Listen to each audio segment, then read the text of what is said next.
예수께서 나와 말씀하여 이르시되 하늘과 땅의 모든 권세를 내게 주셨으니 그럼 물론 가져 모든 종 주셨다. 다 같이 내가 너에게 분부한 모든 것을 가르쳐 지키게 하라. 볼지어다 내가 세상 끝날까지 너희와 항상 함께 있으리라 하시니라. 아멘. 영국에서 미국으로 왔던 그 타이타닉호가 빙산을 만나서 충돌하고 가라앉았는데요. 그 배에 영국 글래스고의 존 하퍼 목사님이라는 훌륭한 목사님이 시카고 무디 메모리얼 처치의 부흥의 인도하러 그 배를 타셨댔습니다. 배가 가라앉을 때 이 목사님은 구명조끼도 없이 물론 배도 못타고 바다에 빠져서 이때 허우적거리면서 옆에 보니까 한 젊은 사람이 널판지를 붙잡고 있는 것을 보았어요. 자, 이제 허우적거리는 그 참 죽음을 앞둔 그 위험천만한 시간인데 이 목사님이 그 젊은이에게 젊은이 자네 예수 믿나? Do you believe in Jesus? No, 나는 안 믿습니다. 파도에 이르면서 다시 좀 가까이 갔어요. 한 번 더, 젊은이, 이제 예수 믿겠나? 난 예. 그러고 이 목사님은 그냥 수장이 되셨어요. 젊은 사람은 살았어요. 근데 예수를 믿고 뉴욕에 와서 어느 교회에서 간증을 하면서 저는 그 영국에서 오다가 돌아가신 존 하퍼 목사님이 마지막으로 전도한 사람이 접니다. 하나님이 감동을 주셔서 죽어가면서도 예수 믿느냐고 묻는 잘 알지도 못하는 그 목사님에게 하나님은 이 청년의 마음을 변화시켜서 믿음을 주신 거예요.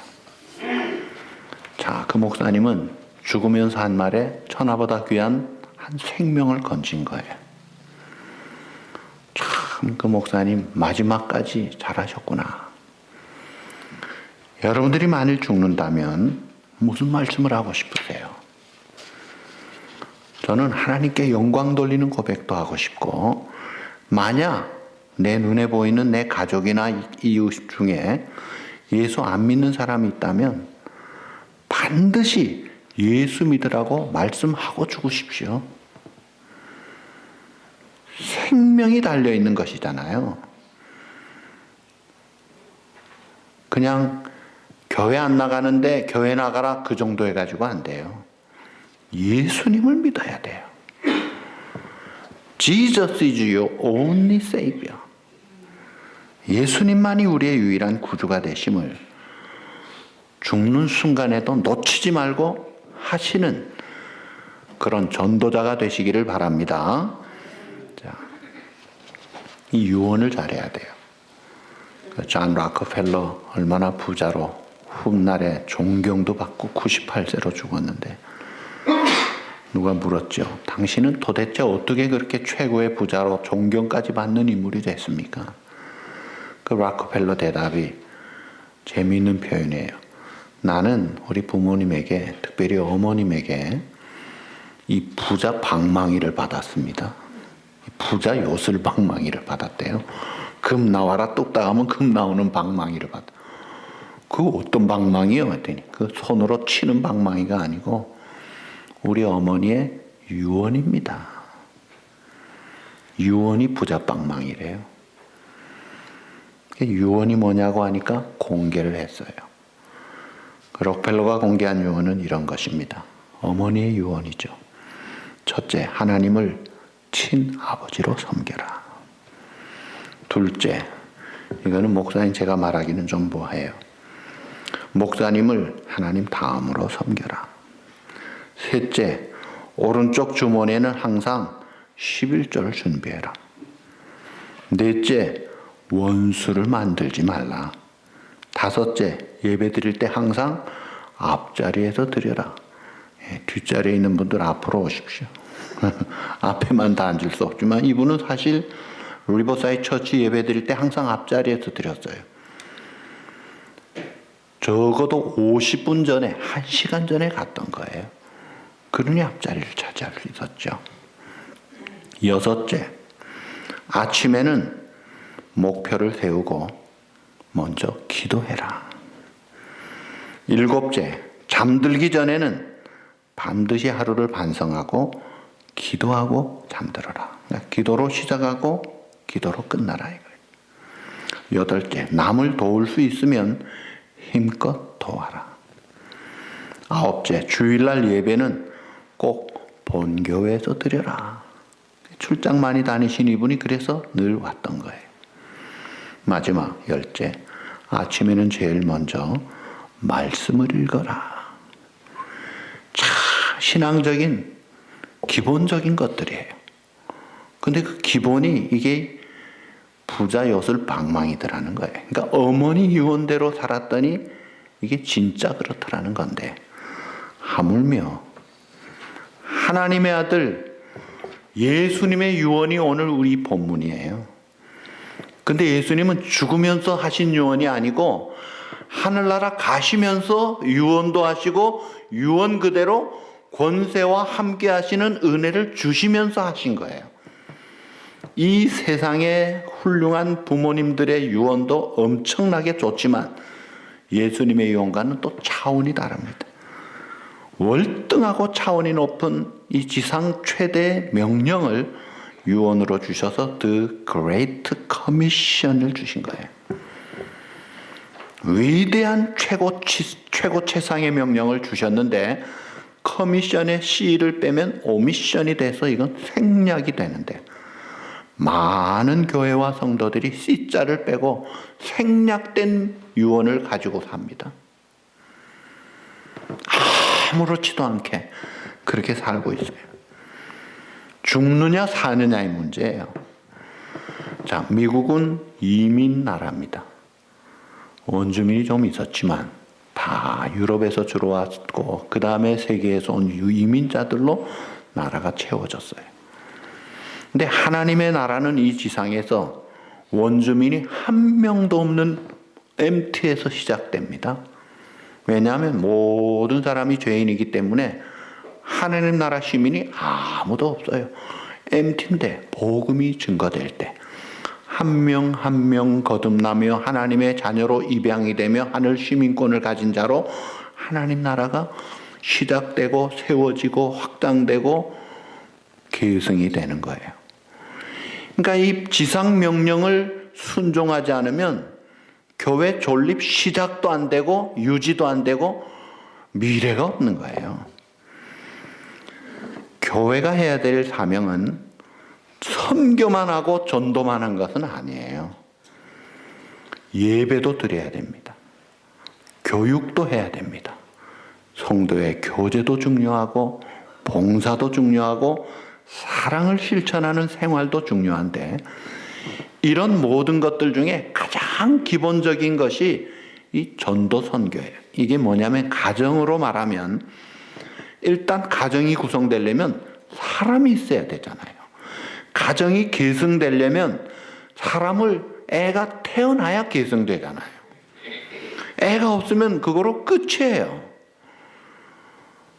사람은 다 죄인이기 때문에 자동으로 태어나는 사람이 하나님의 자녀인 사람은 아무도 없어요. 다 믿고 돌아와 거듭나야만 하나님 나라 들어오는 거예요.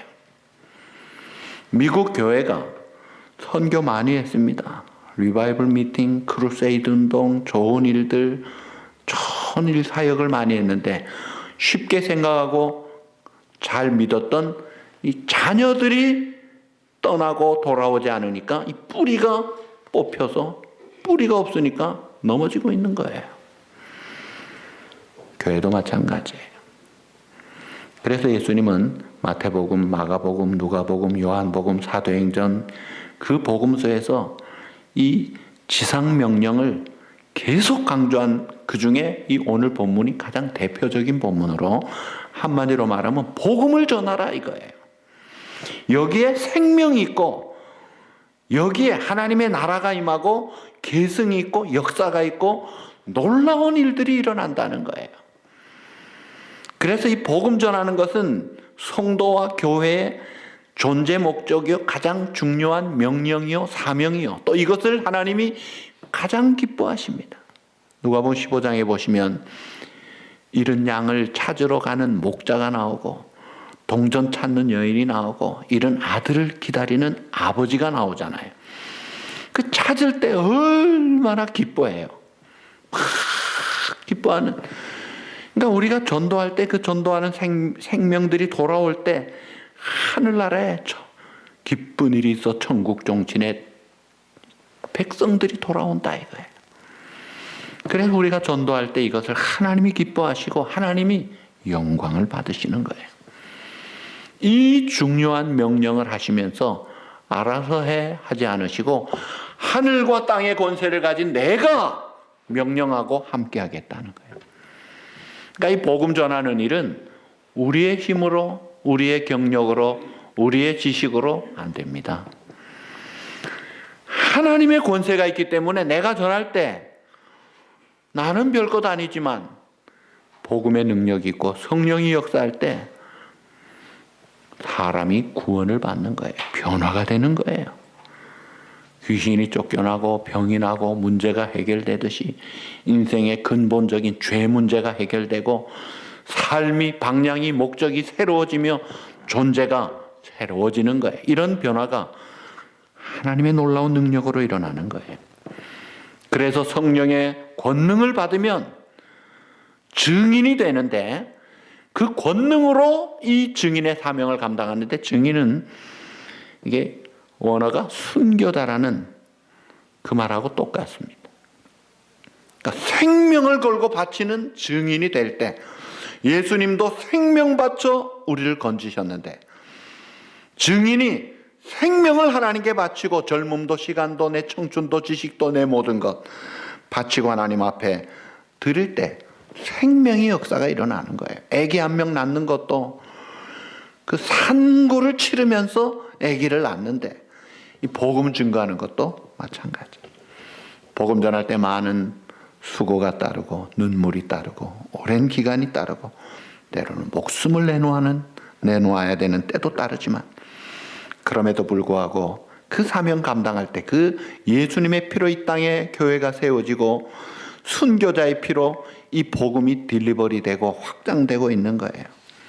그 예수님의 피, 거기에 순교자들의 피, 선교사들의 피, 전도자들의 피가 흥건히 적셔져서 5대양 6대주에 하나님의 나라가 세워지고 계승되고 확장되는 것입니다. 하늘과 땅의 권세를 가진 내가 명한다. 고 가라 이거예요. 잊혀진 영혼, 잃어버린 영혼, 버려진 영혼, 죽은 영혼, 흑암의 영혼들에게 가라 이거예요. 하나님의 아브라함을 갈대아 지방 우르라는 곳에서 본토 친척 아비집을 떠나서 내가 내게 지시할 곳으로 가라. 떠나라 그랬어요. 그 우상 도시, 하나님 없는 도시, 그 문화, 그 생활을 떠나라. 오늘 우리에게 적용하면 우리의 옛사람, 옛 고집, 옛 습성, 교만, 불순종, 원망, 불평, 죄의 습관, 어두움에 속한 그런 정욕의 그런 삶을 떠나서 와서 우리를 도와달라고 부르시는 그 마게도니아의 환상을 보고 사도 바울이 나가듯이 가라 이거예요. 우리가 어디로 가야 돼요?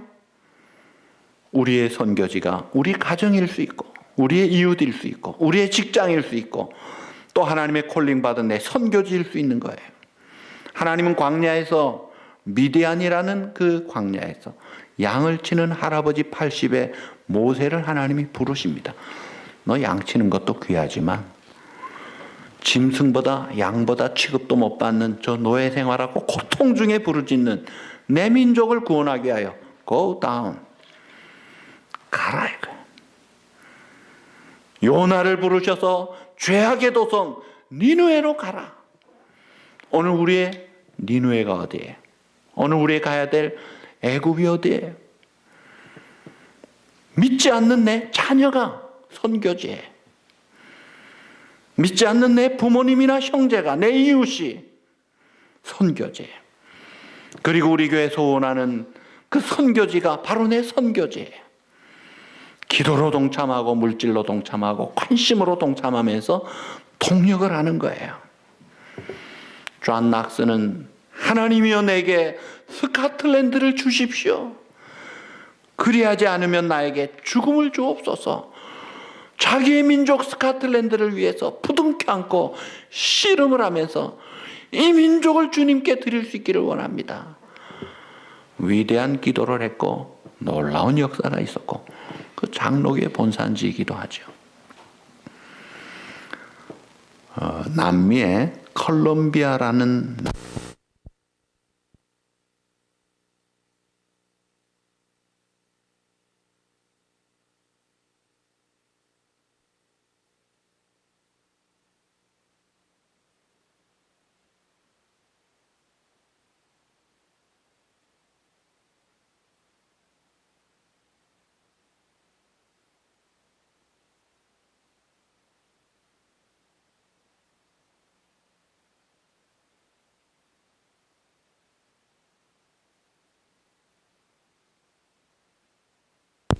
그 소식을 듣고 내가 가겠습니다 헌신을 하고 갔어요.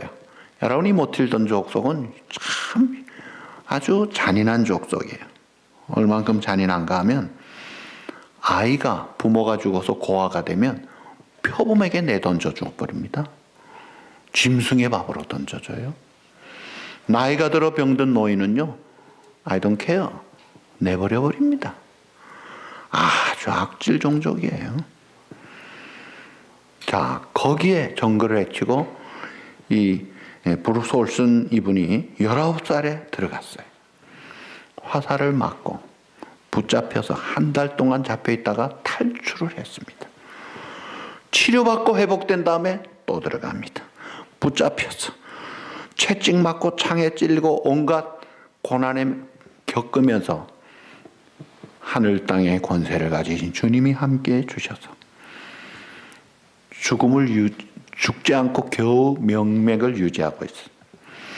그런데 그 사람들이 신기하게 생각하기 시작했어요. 보통 사람들 같으면 참 겁먹고 떨어야 될 텐데 저거는 항상 얼굴이 스마일에다가 기쁨이 충만하고 평화로우니까 너무 호기심에 신기해서 야, 넌 도대체 누구냐? 왜 왔느냐? 뭐 하는 사람이냐? 접근하고 대화 나누고 질문하기 시작하는 사람들에게 어떻게 했겠어요? 복음을 전한 거예요. 그랬더니 약한 모틸던 종족이 변화가 되어서 한 사람, 두 사람 돌아오면서 결국은 그 종족이 사는 지역이 복음의 타운으로 바뀝니다. 고아들을 돌보기 시작하고 노인들을 돌보기 시작하고 밀림의 최초로 고아원이 세워지고 보건소가 생겨지고 학교가 세워지고 나이 많은 노인들도 돌보고 심지어 자기 부족만이 아니라 이웃 부족까지도 돌보는 그런 복음의 센터로 가장 포악해서 아무도 근접 못하던 그들이 변화가 되더라 이거예요. 한 번은 콜롬비아 반군에게 이 선교사가 잡혀가지고 총을 3발 맞았어요. 가슴과 다리와 목에 3발을 받았어요. 절단이 나야 되는데 기적같이 하늘 땅의 권세를 가진 주님의 은혜가 함께 하셔서 살았는데 4개월 동안 나무에 묶임받고 그 고통 속에 있으면서 그때도 그 게릴라들이 저거 희한하네. 죽지도 않고 싱글벙글하고 어떻게 저렇게 얼굴이 환하고 기쁨이 있지. 너무나 이상해서 접근해서 또 물어보니까 그들에게 복음을 전하고 요리하는 법을 가르쳐주고 글자도 가르쳐주고 치과 진료도 해주고 결국은 거기 게릴라 120명이 주님께로 돌아오는 역사가 일어났다는 거예요. 40년 동안 그 사역을 정글에서 했습니다. 기적 같은 사역에 기자가 밀림을 뚫고 찾아가서 만나서 물어봤어요. 당신은 정말 힘들고 어렵고 포기하고 싶었고 때로는 하나님께 원망할 만한 그런 마음도 있었을 텐데 어떻게 이렇게 견딜 수 있었습니까? 그럴 때 고백합니다. 저는 그런 상황에서 기적적으로 내가 구출되는 것이 하나님의 책임이라고 생각해 본 적이 없습니다. 대신에 제가 있는 자리에서 하나님을 바르게 섬기는 것이 제가 할 수 있는 최선이라고 생각을 했습니다. 어려움을 견딜 수 있는 특별한 비결은 없습니다. 다만 저는 매일 이렇게 기도했습니다. 하나님, 오늘 저는 살아 있습니다. 제가 시간을 창조적으로 사용하게 해 주십시오. 오늘 제가 어떻게 하면 하나님께 잘 쓰임을 받겠습니까? 이런 기도밖에 한 것이 없습니다. 당신이 이제 할아버지 70이 됐는데 이제는 은퇴해야 되지 않겠습니까? 은퇴라니요. 저는 아직 충분히 젊습니다. 물론 자만하지도 않지요. 저는 밀림에 앞으로도 계속 살아남아 있을 거라고 생각을 하지 않습니다. 지금 이렇게 살아있는 것도 전적인 하나님의 은혜인데 저를 이곳으로 데려오신 분은 하나님이셨습니다. 저 혼자서는 결코 이곳에 오지 못했을 겁니다. 저 혼자서는 온갖 문제들 끝없는 괴로움과 위험에 싸우면서 이겨내지 못했을 겁니다. 하나님의 강하고 결정적인 임재를 경험하지 못했다면 우리 집을 떠나지도 못했을 것입니다. 그러니까 하늘 땅의 권세를 가지신 주님이 이 브루스 올슨이라는 19살의 청년을 확 사로잡아서 역사를 하시니까 가더라 이거예요. 악한 종족을 하나님의 은혜로 변화시키고 인간의 힘으로 불가능한 일들을 역사가 일어나더라 이거예요. 넉넉히 감당하더라는 거예요. 오직 성령이 너에게 임하시면 너희가 두나미스, 다이너마이트, 강한 능력을 받고 증인이 된다. 그러니까 성교는 물질만 갖고 하는 게 아니에요. 지식만 가지고 되는 것도 아니요. 경험만 가지고 할 수가 없고 하늘 땅의 권세를 가지신 하나님의 능력, 성령의 권능으로 하는 것이 이게 선교요. 이게 전도인 것입니다. 역사가 일어나는 거예요. 너는 가서 모든 민족을 제자로 삼으라. 그리고 아버지, 아들, 성령의 이름으로 세례를 주고 내가 너에게 가르쳐 분부한 것을 지키게 하라. 이 제자가 되고 세례를 주라고 했는데 여러분 이 사도행전을 기록할 당시에 그 초대 교회들은 로마 10대 박해 속에 있었던 때예요. 복음을 전하는 것도 목숨을 걸어야 되지만 예수 믿고 세례 받는 것도 목숨을 걸어야 되는데 목숨 바친 주님의 피의 복음을 받은 목숨을 아끼지 않고 드리는 전도자들의 신앙을 가지는 변화된 자들도 생명을 걸고 세례를 받았던 거예요. 그런데 지금은 그 생명력이 약해서 유럽이 다 지금 어두워져 있습니다. 미국도 많이 어두워져 있잖아요. 미국 해외 선교 연구센터 OMSC에서 몇 년 전에 정확하게 2012년 5년 전에 발표한 세계 종교 인구 및 세계 선교 연례 통계를 보니까 이슬람, 그 무슬림들이 15억 8천만 명, 힌두교인이 9억 6천만, 불교가 4억 7천만, 기타 종교 10억 5,600만, 미전도 종족 20억 6,650만, 한 번도 복음을 들어본 적이 없는 선교사도 가지 않고 성경도 번역되지 않고 라디오도 보급되지 않은 그런 지역 종족이 1140 종족으로 추정이 된다고 그래요.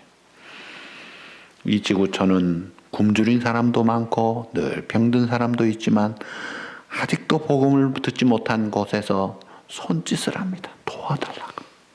영혼의 그들의 그 호소를 우리가 들을 수 있어야 돼. 지난 20세기에 선교 역사에서 가장 길이 남을 사람 중에 대표적인 한 사람이 짐 엘리엇 선교사라는 분이 있어요. 28에 죽었어요. 에콰도르에 한 번도 복음이 전해지지 않은 9가족에게 6년을 기도하고 준비해서 친구들 4명과 함께 1950년 1월 4일 67년 전에 프로펠러 비행기를 타고 가서 에콰도르 판비치 강가에 도착하고 4일 후 1월 8일에 5명 모두가 다 창과 화살에 찔려 죽임을 당합니다. 28세. 그의 일기를 사무엘 엘리자벳 엘리엇 선교사가 통해 책으로 나온 고백이 이런 고백이 있어요. 아버지 저를 남미에 보내주셔서 주님과 함께 일하다가 죽게 하시려거든 기도하오니 어서 보내주십시오.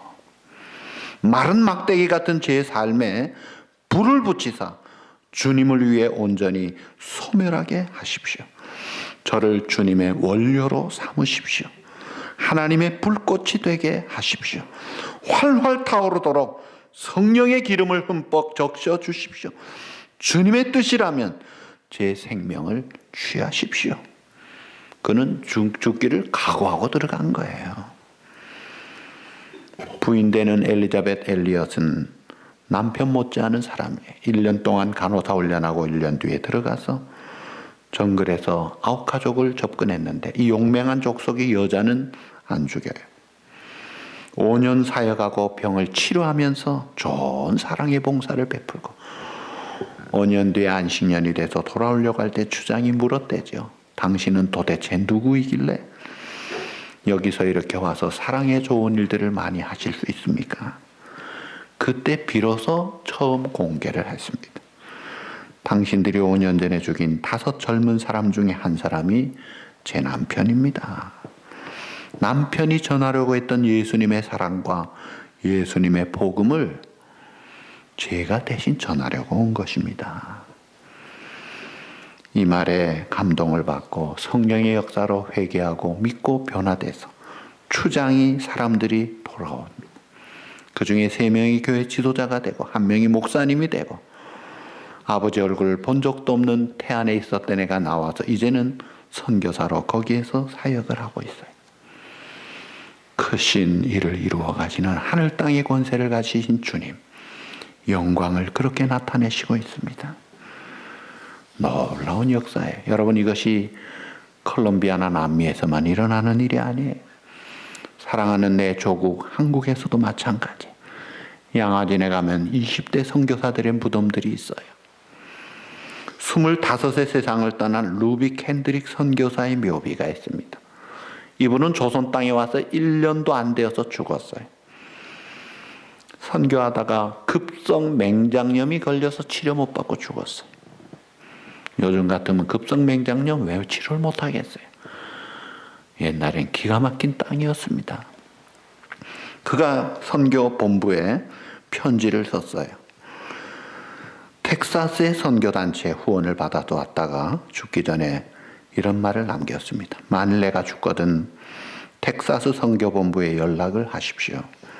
청년들 10명, 20명, 수십 명이 나를 대신해서 이 조선에 오게 해 주십시오.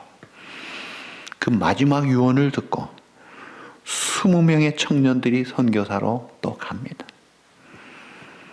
사실 이분이 한국 갈 때 그 어머니가 많이 말렸어요. 조선이 어떤 나라냐. 목숨이 위험할 텐데 울면서 가지 말라고 말렸는데 어머니 생각하면서 부모님께 쓴 편지에 이렇게 썼어요. 아버지 어머니 어쩌면 이 편지가 마지막일 수 있겠습니다. 제가 여기 오기 전 뒤뜰에 미국의 뒤뜰에 심었던 한 알의 씨앗이 자라서 이제 내년이면 온 동네가 꽃으로 가득하겠지요. 그리고 또 다른 씨앗을 만들어내겠죠. 저는 이곳에서 작은 씨앗이 되기로 결심했습니다. 제가 이곳에 씨앗이 되어 이 땅에 묻히면 조선 땅에는 많은 꽃들이 피고 그들도 여러 나라에서 씨앗이 될 것입니다. 저는 이 땅에 저의 심장을 묻겠습니다. 저는 조선을 향한 저의 열정이 아니라 하나님이 조선을 향해 가지신 열정을 알게 되었습니다. 어머니, 아버지 사랑합니다. 25살 그 젊은 나이에 삶을 바치고 조선의 미랄이 되겠다고 갖고, 그것이 삼천리반도 금수강산 뿌려지고, 그래서 한국 선교사들이 지금 세계로 확 퍼져나간 것을 볼 수가 있어요. 이런 눈물겨운 선교사님들의 그 아름다운 미랄 같은 헌신이 오늘날 한국을 복음화한 것입니다. 선교는 목숨을 걸고 하는 거예요. 그런데 오늘 우리가 우물 안의 개구리처럼 집안에서 아무것도 아닌 것 가지고 사느니 죽느니 기가 막히게 싸우고, 직장에서 다투고, 교회에서도 내가 잘났니 네가 잘났니, 내가 옳으니 네가 옳으니, 이런 유아적인 그런 습관에 있는 크리스찬들을 볼 때 하나님이 통탄하지 않으시겠느냐. 뭐 하는 거냐 이거예요. 떠나라, 가라, 눈을 들어 휘어져 추수하게 된 밭을 바라보라 이거예요. 전 세계 수많은 영혼들이 와서 우리를 도와주십시오 하는 그들을 향해 눈을 뜨라 이거예요. 한국 역사 조선 500년 보면 500년간 역사가 없는데 대단한 왕국인데 망합니다. 왜 망해요? 패싸움하다가 망하는 거예요. 오늘 우리들의 문제 속에 함몰되지 말고 눈을 떠서 넓은 세계를 바라고 하나님의 나라의 꿈을 가지고 우리를 향해 손짓하는 추수하는 들판을 바라보라 이거예요. 그 아름다운 예루살렘 교회가 사도행전 2장의 천국의 모델이잖아요. 근데 5장 가니까 벌써 싸움이 일어납니다. 과부 문제, 돕는 문제 때문에 난리가 일어납니다. 스데반 집사님이 순교를 당하면서 핍박이 몰아치고 흩어져 버립니다. 사도행전 8장 1절, 사울은 스데반의 죽임 당함을 마땅히 여기더라. 그날에 예루살렘에 있는 교회에 큰 박해가 있어 사도 외에는 유대와 사마리아로 모든 땅으로 흩어지니라. 하나님이 오골오골거리고 한데 뭉쳐서 떠날 줄 모르고 싸움박질하니까 딱 터뜨려 버리시는 거예요. 흩어져서 복음을 전하더라 이거예요. 사도행전 8장 4절, 그 흩어진 사람들이 두루 다니며 복음의 말씀을 전할세. 그러면서 세계 선교의 확장을 이루어가는 거예요. 이 교회는 모여서 예배드리고 사랑하고 교제하고 친교하고 좋지요. 그러나 이게 50점이에요. 50점은 흩어져서 생활 속에서 사랑을 실천하고 복음의 증인으로 빛의 주자로 살아야 되죠. 우리가 복음을 전하지 않으면 이 땅에 죽은 영혼들이 도대체 어디서 삽니까? 그래서 로마 10장 14절 이하에 보면 그들이 믿지 않은 이를 어찌 부르리요? 듣지도 못한 이를 어찌 믿으리요? 전파하는 자가 없이 어찌 들으리요? 보내심을 받지 아니하였으면 어찌 전파하리요? 기록된 바 아름답도다 좋은 소식을 전하는 자들의 발휘함과 같으니라. 복음을 들고 가야 된다 이거예요. 비록 환난이 있고 핍박이 있고 어려움이 있어도 외로움이 엄습해도 두려움이 있고 가난이 있고 문제가 있다 할지라도 복음의 신발끈을 동이고 50점만 가지고 만족하지 말고 그 다음 50점을 이루도록 가라 이거예요. 가서 전하고 말씀을 가르치라 이거예요. 이 말씀을 가르칠 때 말씀에 놀라운 능력과 변화와 치료와 회복이 있잖아요. 살아 운동력이 있잖아요. 이 명령을 하시면서 주님은 어려움을 알기 때문에 내가 너와 함께 하겠다 약속하신 거예요. 우리가 이 땅에 주님의 복음을 위해 신앙생활 열심히 하려고 할 때 문제가 생기고 어려움이 생기고 외롭고 때로는 가난이 있고 고통이 있고 많은 그런 알지 못할 엉뚱한 생각 못할 일들이 억울한 일들이 있어요.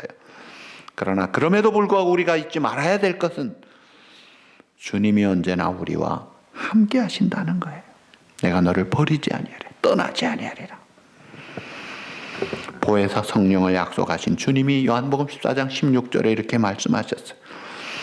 다른 보혜사를 너에게 주사 따라합시다. 영원토록 너희와 함께 있게 하리니. 아멘. 영원토록 너희와 함께 있게 하겠다. 예수님의 증인들이 성령 받고 나가 목숨을 전하는 증인이 될 때, 여러분 예를 들어 사도 바울이 많은 고난을 받죠. 40에 하나 감안매 3번, 몽둥이로 찜질당, 감옥에 갇힙니다. 헐벗고 굶주리고 말할 수 없는 고생을 했. 그러나 주님이 함께 하시니까 넉넉히 이기느니라. 누가 우리를 대적하고 누가 우리를 끊을 수 있느냐? 지켜주시는 하나님, 어제도 오늘도 내일도 변함없는 신실하신 하나님이 함께 해주시니까 감당하더라 이거예요. 헬라 격언에 이런 말이 있어요. 횃불을 가진 자는 언제나 빛 가운데서 간다는 말이 있어요. 이게 뭐냐면 어둠 속에 밤에 횃불을 들면은 그 횃불이 언제나 중심이 되는 거예요.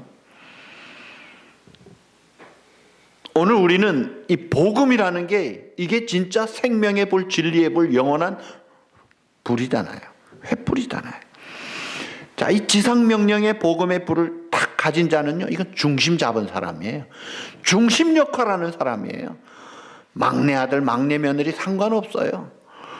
그 어둠의 가정에 복음을 가진 자는 그건 중심 인물입니다.